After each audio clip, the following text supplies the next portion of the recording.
Hey guys, OGalbina here, bringing you guys our PMU semifinals match against Ollie and his, is it Basil Bastiodons. Cool logo. I don't know how to say the team name, even after playing him almost a million times by now. Ollie's a really good friend of mine. I don't believe he uploads or anything like that. But yeah, big shout out to Ollie. I'll link him if he does. And he's been absolutely killing it. He took over this team from, I believe it was Garchomp the God, and it was pretty shitty when he took it over. He made some changes, I think, and he's done really well with it to get to, semis, and we're gonna have to do our best to kind of knock him off his hot streak and go on our way to finals. Now, if you guys do enjoy this video, I implore you to please hit the like button. Definitely sub if you're new. I'd really appreciate it. And even if you're sub before, just go down, double check and make sure. I've had a couple people tell me that YouTube unsubbed them recently. So it never helps just to double check and see if you are, you're just seeing me and recommending a lot and you assumed you were, just good to double check. But with that being said, let's go ahead and jump into it. We're going to do a quick little team builder just so you can see what we're bringing, why we're bringing it. There'll be a timestamp in the description below as well as on the screen on when the battle starts if you want to jump ahead to that. So go ahead and do so if you choose. But our team, if you did forget, is at the top of the screen.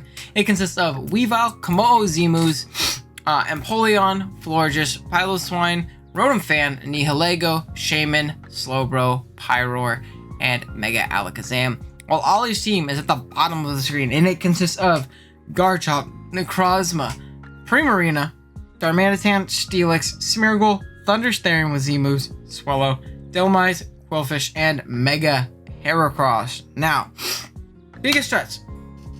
All of his offense. All of it is absolutely terrifying for me to deal with. Garchomp can definitely get really scary over the course of the game. I do have double Ice Shard priority, plus a Slowbro, so it's not the biggest deal in the world. Necro is always scary. Plethora of setup options, plethora of which can definitely beat me. I think Calm Mind is very scary versus me. Just Photon or Psychic plus Dark Pulse is absolutely terrifying for me to potentially deal with. Darm is a Pokemon I don't switch into well over the course of a game. Prim, also very terrifying. But the biggest two threats are going to be Thundy T and Mega Heracross. I have absolutely nothing for those things, and I have to definitely be very careful about how I position myself offensively because I'm not going to be able to defensively switch into them like my team has been able to do with a lot of other threats in the past. So definitely have to be very smart about how that goes. And yeah, with that being said, let's go ahead and jump into it. Our first member of the team is going to be Nihilego, rocking out the Choice Scarf Beast Boost as its ability. Power Gem, Sludge Wave, HP Ice, and Toxic Spikes. We got max special attack, max speed, and then 4 HP with a Timid Nature. Now, EVs will obviously be outspeed Thunderstarian in case it wants to go max speed, and his Scarf, we will always outspeed it, which is obviously very nice. And this Pokemon is a great endgame. It's great as a way of revenging Darm. It's great as a way of revenging Thundy, Swallow, all those shenanigans. Definitely very solid for sure.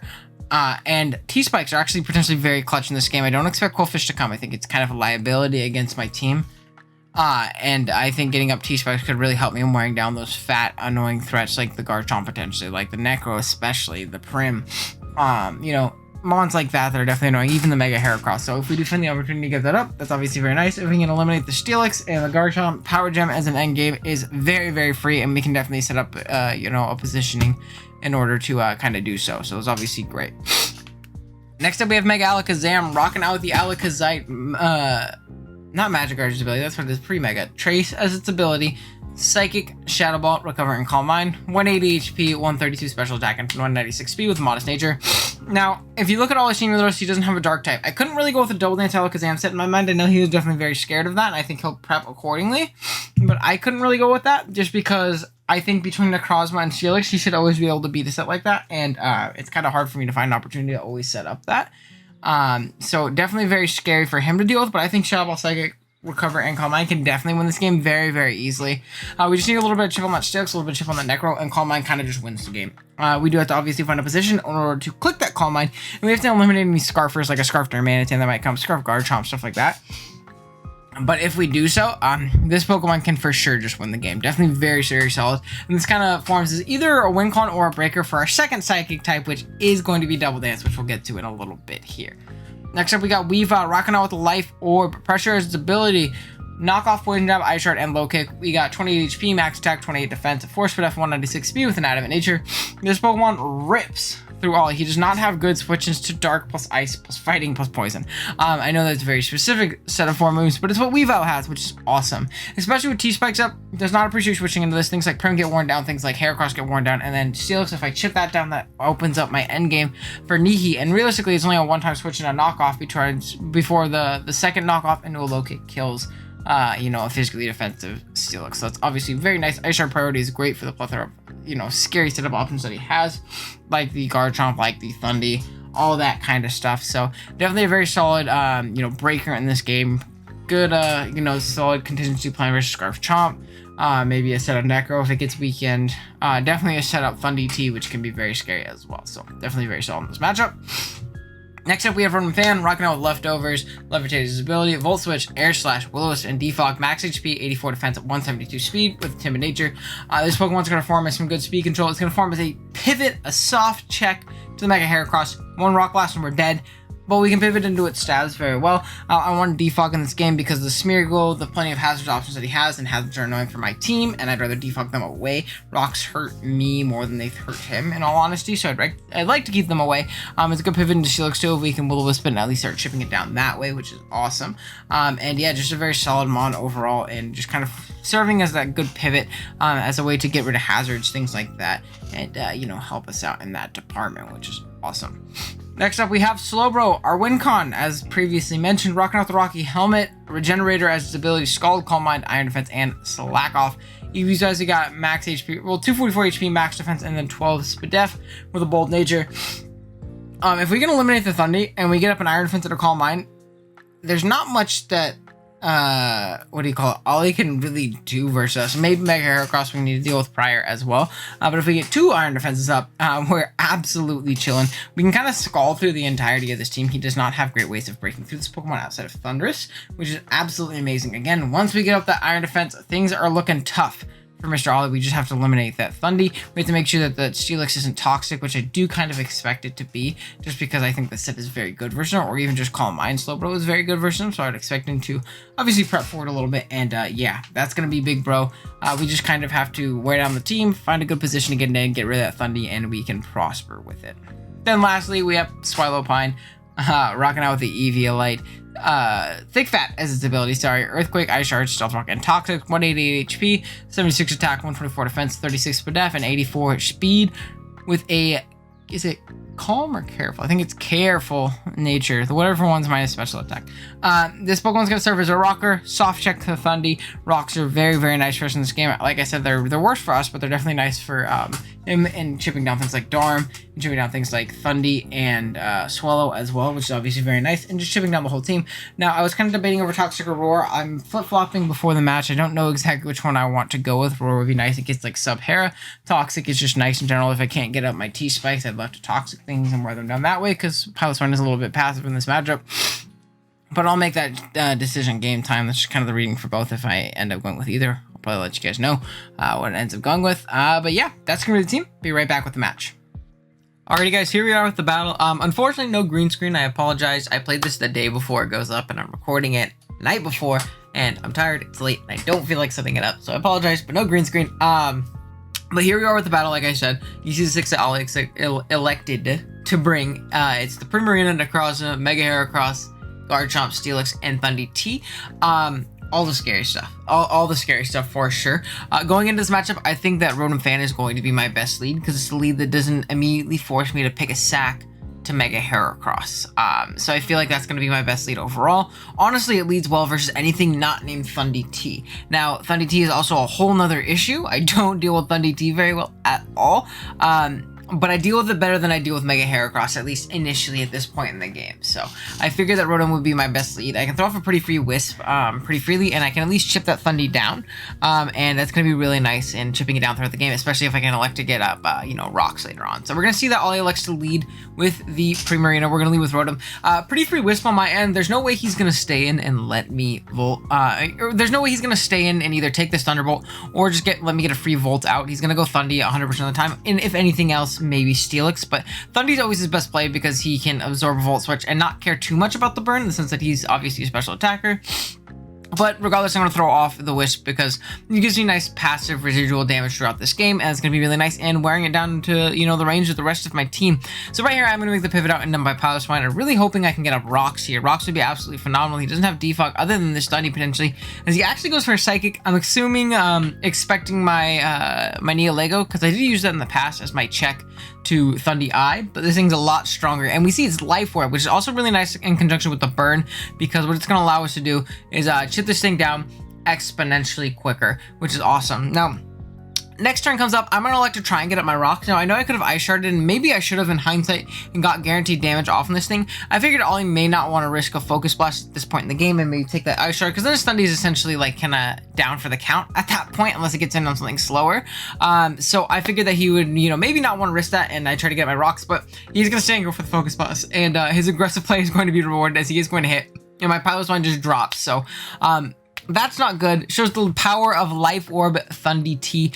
Spoilers, I do have Thundy T in an upcoming league soon, so I'm very excited to use it myself. Hopefully I can use it like this, because right now it's tearing me up. I'm gonna go Nihi right here, and I'm just gonna click T-Spike. Again, there's absolutely no reason for him to give this to me at this point in the game, and getting a T-Spike is gonna be great for the Necrozma, great for the Primarina. It's gonna be nice for the Mega Heracross as well if it's like a subset, so that's obviously really, really clutch as well, because it could potentially summon a few of my members, which is obviously very scary. So right here, still going to come out. I have to pivot out. I'm going to go Rotom again. I'm kind of in a tough spot right here because I don't have great pivots into the Steelix, because it's for sure going to have Toxic, and I don't want to let my Slowbro get Toxic at this point in the game. If I get up a couple Calm Minds, with how chipped the Thundy is, it's honestly in range of a Scald here pretty soon, especially if I get it to +1. I think it is in range. So I don't want the thing getting chipped, because once that goes down, I think that my bro has a pretty free win in this end game. So right here, I'm going to go for another Wisp. Maybe I should have made the double out into my Nihilego again, but you know, I was playing a little bit too safe on this play, and I do, you know, kind of get punished for it. But Ollie is going to be forced to come in and take another turn of burn, as my Rotom takes a little bit of toxic damage. Not the biggest deal in the world, but hey, it happens. As I am going to pivot out right here, as this thing can kind of just click a button versus me. I'm going to go Nihi here. I don't expect him to go for the Psychic this time. Thunderbolt's a 2-hit KO on pretty much everything, and it's just a lot more safe at this point in the game. As he is going to click Thunderbolt, you're going to see that does a ridiculous amount of damage, an absolute metric ton of damage to me, as I am going to be able to live, though, thankfully, and not get paired, which is big. So I'm going to make a double here. Reason being, I don't expect him to, again, let this thing go down. I think it's great in pivoting into my Rotom. My Rotom's actually really obnoxious for him to deal with otherwise. So I'm going to make the double out into my Slowbro on the incoming Steelix. The reason I need to make this double, opposed to just hard switching into a next turn and getting Power Gem Chip off on it, is because he's much more likely to switch out and take a Scald with something else than he is, what do you call it, than to just get a Toxic off my bro, because once this thing takes a Scald, yes, my bro might get poisoned, but then my Nihi can win the end game with a clean Scarf Power Gem sweep. So we're gonna force him out right here. He is gonna go into the Heracross hard. Again, that T-Spike is very clutch. It's just gonna, you know, end up poisoning him, as I do just go for a Scald. Maybe we'll net a decent chunk of damage on it. Obviously, Hair is pretty fat. Mega Hair is even fatter. So it would have lived a Psychic too if I ended up wanting to go for like a super aggressive Psychic play right there. So I'm gonna make the pivot out this turn into my Rotom. Again, this is all it's here for, and I don't really have any other options. This thing kills everything else on my team, as Holly is going to Mega Evolve here, and good lord, this thing is absolutely terrifying. I really want to try this either in another Gen 7 league, Gen 6 league, or a Wi-Fi or a showdown like Natdex league or something like that. This thing looks like an absolute bass. It's so unbelievably strong, and it's so terrifying to switch into, and it's so bulky too. There's nothing that really OHKOs it other than super effective, like, you know, flying coverage and things like that. So Rotom's gonna go down here. Ollie makes a great play and goes for the Rock Blast, just hard expecting me, knowing I can't give him my bro that early. Definitely makes sense. Good aggressive play that he makes. This has been a very aggressive game so far, but I'm going to be able to go into my Zam here and just click Psychic pretty much for free. I don't think Ollie is going to be able to switch us out, because if I start setting up and he makes the pivot out, he can just kind of auto lose the game to Zam if he lets it get a free Calm Mind, lets it get a free Iron Defense, something like that. So I figured he'd honestly kind of be forced to stay in and just like pin missile me in case I do try and go for a barrier, because he might even kill me through the barrier because of how ungodly strong this Pokemon is. But we're going to be able to take out the Mega Heracross, and that's a big threat out of the way. and you know, maybe our slow bro potentially winning this game. As out comes the Necrozma. It's gonna come in. It's gonna take a poison. Take a poison from the T-Spike, I guess. As I'm gonna go for a Calm Mind here. I know that if it's an offensive Necro after this one turn of poison, it has the chance to die to a +1 Shadow Ball. So I figure this is my safest play. I'm pretty darn bulky, so I won't die to anyone hit. This thing doesn't get Dragon Dance if it wants to autotomize. I know it's a Z move, so there's nothing you can do to kill me. As always gonna go for a Shadow Claw, and he's gonna crit me. I was pretty upset about this in the game, not gonna lie. I was very annoyed. I even typed like a passive aggressive LOL in chat. But it turns out Ollie was actually Scope Lens Necro, which gave that thing a 50% chance to crit with Shadow Claw. And the reason he was that is in case we were a double dance Zam set with Barrier and Calm Mind and like Mono Psychic, because he didn't have a Dark type, which definitely makes sense and was a pretty cool bring on Ollie's end. It sucks because now our Zam's kind of down for the count. We could have kind of recovered a couple times, and if he wasn't like that Scope Lens type set, we could have recovered a couple times and you know, try to put him in range guaranteed if he was like max HP of that +1 Shadow Ball. But now we're kind of forced to just click the button at this point. And if I could have forced a KO on this and then force a Steelix in to take a Shadow Ball, would have been absolutely amazing for us. Absolutely amazing. So I am going to go for a Shadow Ball here, do a decent chunk to it. You're going to see it's very def, so it would have been hard for us to actually get that thing in range anyways. So honestly, he was kind of probably mad for a little bit, no reason, honestly. But Zam's going to go down here, able to punch a pretty big hole in the team, though, get rid of Hera, and then really make this Necro almost useless at this point, as I am going to go into my Weavile. Weavile, in theory, should be able to pretty much claim a KO. The Prim's going to come in, it's going to take a knockoff and a poison jab afterwards. It likely will die, which is obviously really, really nice. He's going to actually elect to sack off his Garchomp right here, as it's going to get poisoned. And then it's going to get knocked off, and then it's obviously just always in range of Ice Shard, especially because I knocked it off, even if it was Yachi, which you're going to see it was indeed a Yachi Berry Garchomp. So, doesn't really matter in the grand scheme of things, but obviously good information to know, I guess. I can't even say for a playoff rematch because this is obviously playoffs. But we're going to be able to Ice Shard, pick off the Garchomp, and down it goes. Out next, I would assume, is probably going to be a Primarina coming out because he doesn't want to let his Thundy die, and he doesn't want to let his Steelix take chips. So Prim saving it was definitely a smart play on Ollie's end. Why he didn't go hard into it, because he kind of lost to Weavile otherwise, or at least put himself in a position where Nihi could win because his Steelix would have to take a ridiculous amount of chip. I'm going to go for a Poison Jab here to do the most damage possible because I don't have good switch into this. As it turns out, he's Kebia Berry. I'm going to take Life Orb, and Ollie's going to go for a Scald here. And praying we don't get burned, we actually live this Scald and don't get burned. And being that we're left at 16 HP, we do actually have two more hits in us. We have one more Eternal Life Orb before we'll die, and then we can throw off another hit afterwards. And that's absolutely amazing because we're going to be able to punch a much bigger hole than we initially anticipated. As I do just go for a Poison Jab. If he goes into Steelix, whatever, I'll just low kick it the next turn or knock it off the next turn. And again, that's amazing chip. If he goes into the Thundy, he dies. If he stays in with the Prim, he dies. So honestly, just a free KO. Same situation here. He goes back out into the Primarina. I am just going to be able to Poison Jab, pick off this Primarina, and then again, be in a really, really good, be in a potential good spot. Now, this is where the game kind of comes down to a bit of an endgame 50-50. Now, if you look at the two Pokemon left on each team, it's going to be my Nihilego, very chipped, and my Slowbro, which is at full. He has his Thundersterian and his Steelix left. Now, I need to find myself in a position where my Slowbro is in on his Steelix. That's my endgame win con, because of the burn, I believe the Thundy is pretty much always going to be in range of Scald plus burn, and then especially because of its Life Orb, it's definitely going to die after that, and it doesn't have any means of recovery unless he's Rest Thundy. If he's Rest Thundy, you can have the game, bro. And if he's Rest, then he's Rest 3 attacks. So regardless, you get what I mean. So Thundy is definitely in range, and if I get in for free, I claim a KO, and I either win with Slowbro as he goes hard into his Thundy and I kill it, or I win with Scarf Nihilego as I just Scald until I die. So I'm gonna go Nihi here because I do expect him to go Thundy to avoid that situation entirely. Like if I went Slowbro here and he was in with this Steelix, then he lost the game off rip. So I'm going to make that, and this comes down to a bit of a 50-50 as we're going to rewind it a little bit. This comes down to a little bit of 50-50 because if I stay in Empower Gym, then I'm kind of boned in the sense that he can go hard into Steelix, then I'm in a bad spot because he can make double out into Thundy again, he can go for an EQ, he can go for a Toxic. I would assume he would have to make that double again. Or he can stay in Thunderbolt expecting me to make a double into my Slowbro on that Steelix, because if Steelix comes in, then and my Slowbro's in for free, then I win the game. But also, again, vice versa. If I stay in expecting that, expecting him to Thunderbolt catch my double, I power gem this thing, I win the game because I just stay in and power gem and then I go into my slow bro. Or I can just go hard into slow bro, honestly, and just click Scald a million times and then win the game. So very, very tough endgame. I'm going to elect to make the double because I feel like Ollie is going to, you know, want to play it a little bit more safe, at least at this point in the game. As I am going to make this double, I'm going to go right out into slow bro. And we're going to see here because we're faster, so we don't get to see if he switches until after. As he does end up switching, he goes into Steelix, and this essentially seals the game for us. Very, very scary endgame for sure. Again, that one play kind of sealed it, as he is going to go for a Toxic here, knowing he can't really go hard Thundy, which is really tough. So I can just kind of stay in spam Scald.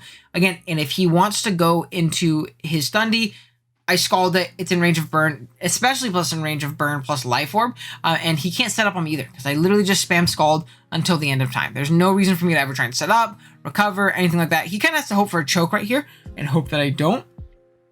Click Scald right here, so I definitely understand there's no reason to play for Diff here in playoffs. It's semifinals, Diff don't matter anymore. He is going to make the play into Thundy. I do Scald him, and it is going to put him in range of burn, and that essentially means that Slowbro is going to be able to seal this game for us in a really, really good game to Ollie. Absolute nail biter is what it came down to. Was a really fun one. I know he took over this team too. I know it had like no defensive synergy, but dude, the offense on this team was terrifying. Absolutely terrifying to deal with, and Slowbro just showing why it's an absolute monster of a Pokemon. And yeah, we're able to just barely snag a 2-0 win. Probably one of the closest games we played all season. Probably the closest game we've played all season. One of the best we've played for sure. Just all around. Not like the best we've played, but like the best game that we've played, if that makes any sense. Like it was just a very good game on both sides overall. So again, GG to Ollie. He absolutely killed it. I know like over the last like year or so, he's like improved exponentially. I know he recently got picked up in Clash of Kings. I know he's been playing a lot of different leagues and team tours and really been grinding and learning. So that was definitely the best game I've ever played against Ollie, and I know he's gotten an absolute ton better, and I'm sure he's going to start taking game after game off me here soon as he keeps getting better and stuff like that. So big shouts to him. Again, he doesn't really upload or anything like that. I'd link him in the description below, but he doesn't. But big shouts to Ollie. GG's to him. Thank you guys so much for watching. Next week we'll have finals. It'll either be against Kurt the Buzzwole or Mid Pokemaster, and we'll have a chance to bring home our first Gen 7 Wi-Fi chip. I won a couple Showdown Leagues in Gen 7. Never won a Gen 7 Wi-Fi chip, so it'd be awesome to win this one. I really like this team. We're slumping a little bit right now too, just like overall, so this would be a great way to get my mojo back. Just, you know, remember that I'm dope and stuff like that. But yeah, thank you guys so much for watching again, and I'll see you guys in the next one. Later.